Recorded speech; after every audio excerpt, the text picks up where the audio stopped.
Bonjour, aujourd'hui on va faire une poêlée de légumes. Alors il vous faut des navets, là ils sont moyens, et un peu, deux moyens et un petit. Ça, voilà.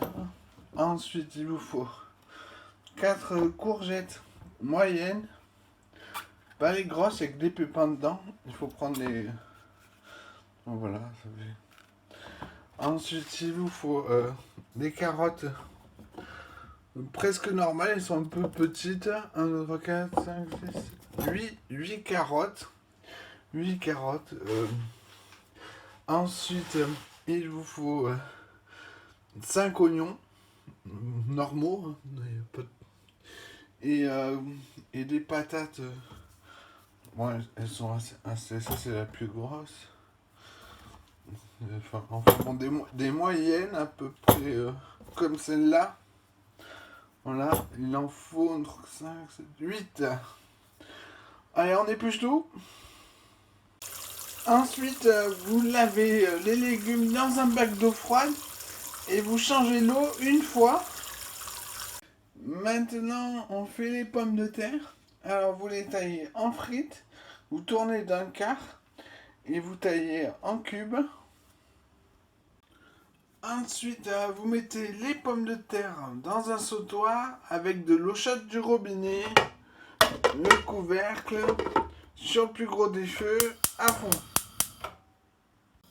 Ensuite, on va prendre le plus gros des éminceurs du robot.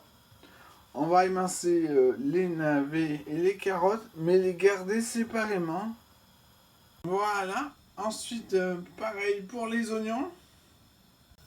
Après, laissez les oignons dans le robot, comme ça piquera pas les yeux. Puis, on va couper dans la longueur les courgettes, enlever tous les pépins que vous voyez là, là. Quand les patates commencent à bouillir, vous les éteignez. Puis avec une araignée là, on les met dans la passoire. Puis on va les refroidir sous un jet d'eau froide. Ensuite, dans la même eau, on met les carottes et on les fait cuire jusqu'à ce que ce soit fondant, tout mou, trop cuit quoi.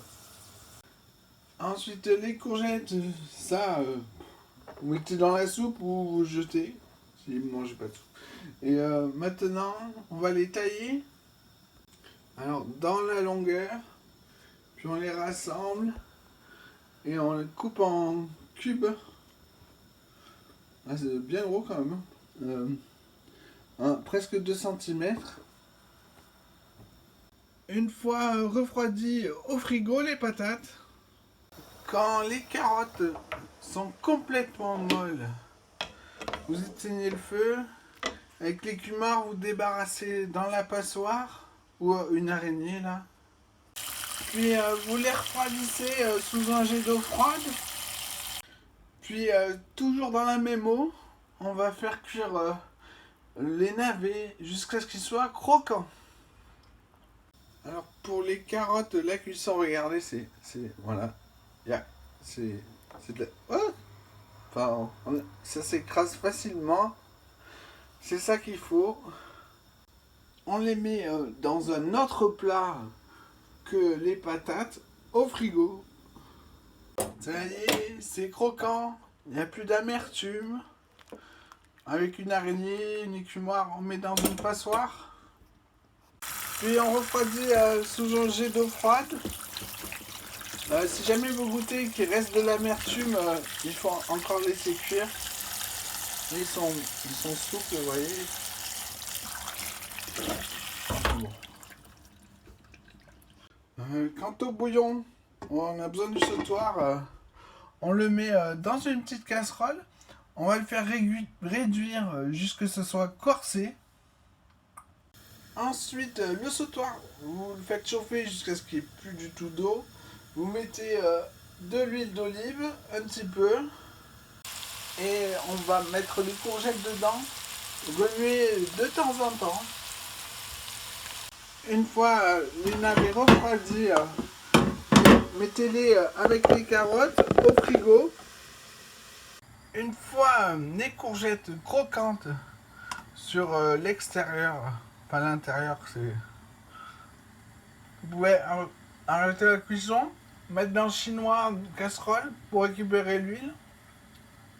Puis dans un plat, dans un bac d'eau froide, il faut que ça flotte. Et quand ça flotte, il y a assez d'eau froide. Ensuite, dans le sautoir, vous mettez un papier cuisson, l'huile d'olive qu'on a récupérée et aussi de l'huile de tournesol. Vous y mettez les oignons. Après quelques minutes, vous mettez les courgettes avec le reste des légumes. Et vous mélangez, ça refroidira plus vite. Et puis vous le remettez au frigo. Quand à peu près la moitié des oignons sont caramélisés, on va rajouter les patates et tout mettre dans la plaque de cuisson noire du four sur le mode où il n'y a que le grill d'en haut qui tourne. Moi c'est le tourne-broche, tout en haut du four. Voilà, avec la porte entrouverte, 180 degrés. Voilà, le jus est assez cuit. On le met à refroidir dans le bac d'eau froide. Il est amer, donc il faudra cacher ça avec juste des épices ou des oignons grillés. On verra bien. On le met un quart d'heure dans le bac d'eau froide, au frigo. Dès que c'est réfrigéré, au congèle. Et quand je ferai de la semoule, je le sortirai.